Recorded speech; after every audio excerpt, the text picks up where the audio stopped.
Metformin sugar में इस्तेमाल की जाने वाला सबसे पुराना ड्रग है और ये ग्लाइकोमेट के नाम पे आता है 500 मिलीग्राम और 1 ग्राम की डोज में। इंडिया में या हमारे देश में क्या है कि बहुत सारे लोग दवाई अपनी मर्जी से ही लेते चले जाते हैं, तो इस तरह से दवाई लेना उनके लिए बहुत ही ज्यादा हानिकारक या घातक सिद्ध हो सकता है। मेटफॉर्मिन करती है कि जो लीवर के अंदर जो ग्लूकोज बनता है, शुगर बनती है, उसको ये मेटफॉर्मिन रोकती है।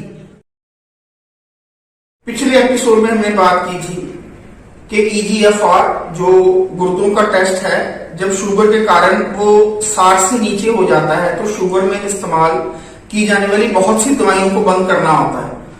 तो इसके संदर्भ में आज मैं बात करने जा रहा हूं। तो हम बहुत सारी ऐसी दवाइयों के बारे में डिस्कस करेंगे या बातचीत करेंगे जिनको आपको EGFR कम होने के बाद इस्तेमाल नहीं करना होता है। तो जो पहली दवाई के बारे में मैं बात करने जा रहा हूं, उस दवाई का नाम है मेटफॉर्मिन। मेटफॉर्मिन शुगर में इस्तेमाल की जाने वाला सबसे पुराना ड्रग है और ये ग्लाइकोमेट के नाम पे आता है 500 मिलीग्राम और 1 ग्राम की डोज में। क्या होता है कि जब EGFR गिरकर 30 या 30 से नीचे हो जाता है तो बहुत सारे कंट्रीज हैं जैसे यूके, यूएसए, तो क्या करते हैं कि उन्होंने क्योंकि गाइडलाइंस हैं, इवन इंडिया में भी गाइडलाइंस हैं कि इस ड्रग को फौरन तुरंत बंद किया जाना होता है।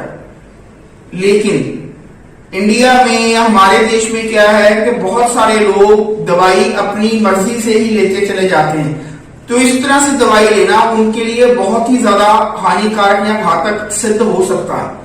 तो आइए बात करते हैं कि मेटफॉर्मिन जो है, जब EGFR 30 से नीचे होता है तो इस दवाई का क्या नुकसान हो सकता है।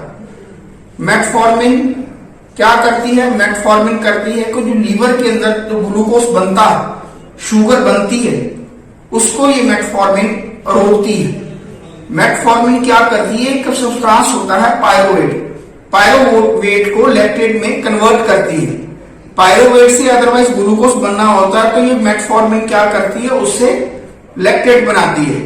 तो मेटफॉर्मिन जो कि खून के दौरे के होते हुए गुर्दों के बीच में जब उसने निकलना होता है, वो निकल नहीं पाती क्योंकि गुर्दे अपना काम सही ढंग से नहीं कर रहे होते, तो मेटफॉर्मिन की जो मात्रा है वो बढ़ती चली जाती है। मेटफॉर्मिन की मात्रा बढ़ने के साथ क्या होता है? पायरोवेट से लैक्टेट की मात्रा भी बढ़ती चली जाती है।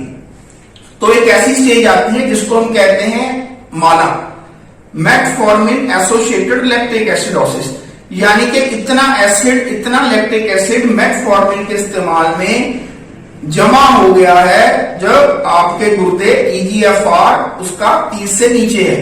वो इतना ज्यादा जमा हो जाता है कि बाद में आदमी बेहोश हो जाता है। ये एक तरह की मेडिकल इमरजेंसी है जिसमें आपके खून को तुरंत साफ किया जाना है। आदमी को सांस की जो प्रक्रिया उसकी सपोर्ट चाहिए होगी वेंटिलेटर की, और अगर सही समय पे इलाज नहीं होता है तो क्या है, मरीज की मृत्यु भी हो सकती है।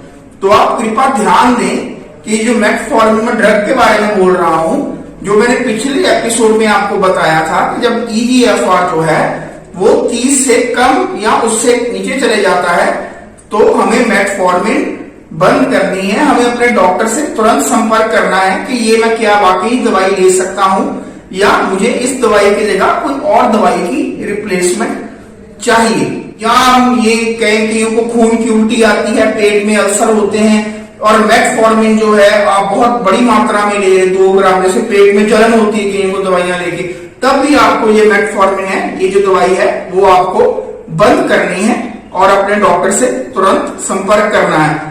तो इस एपिसोड में जैसे मैंने बताया कि ये जो मेटफॉर्मिन है, मेटफॉर्मिन के बारे में बताया, इसके साइड इफेक्ट्स के बारे में बताया कि जब EGFR कम होता है ये दवाई लेनी है, ये बहुत घातक सिद्ध हो सकती है।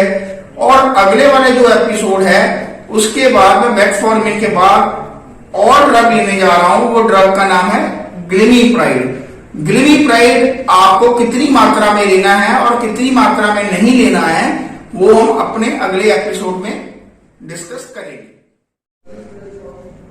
कई बार डॉक्टर के टेबल के ऊपर मरीज अपनी चिंता जाहिर करते हुए नजर आएंगे कि डॉक्टर साहब कई बार क्या होता है कि दवाई खाने के बाद मेरा शरीर एकदम ठंडा पड़ जाता है, हाथ पांव कांपने लग जाते हैं, पसीने आ जाते हैं, और जब मैं शुगर चेक करते हैं तो शुगर खाली 40 या 50 होती है।